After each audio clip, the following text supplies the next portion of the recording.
বেশি বেশি যারা ইস্তেগফার করে তাদের 5টা লাভ। আওয়াজ করে বলতে হবে কয়টা? নাম্বার 1, মান লাজিমাল ইস্তেগফার জাআলাল্লাহু লাহু মিন কুল্লি দীকিন মাখরাজা।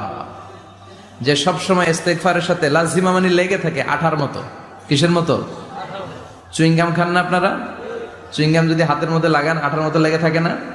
বাচ্চারা আবার দুষ্টামি করে চুইংগাম খেয়ে আরেকজনের চুলের মধ্যে লাগাই দেয়, আছে না নাই? তখন সরিষার তেল দিয়ে ছুটাইতে হয়, তাই না? তো মান লাজিমাল ইস্তেগফার, যে ইস্তেগফারের সাথে আঠার মতো লেগে থাকে, সে 5টা জিনিস পায় জীবনে। চিল্লায় বলেন না কয়টা? 1 নাম্বার, জাআলাল্লাহু লাহু মিন কুল্লি দীকিন মাখরাজা। সব বিপদ থেকে তার উদ্ধার করে কে? আল্লাহ।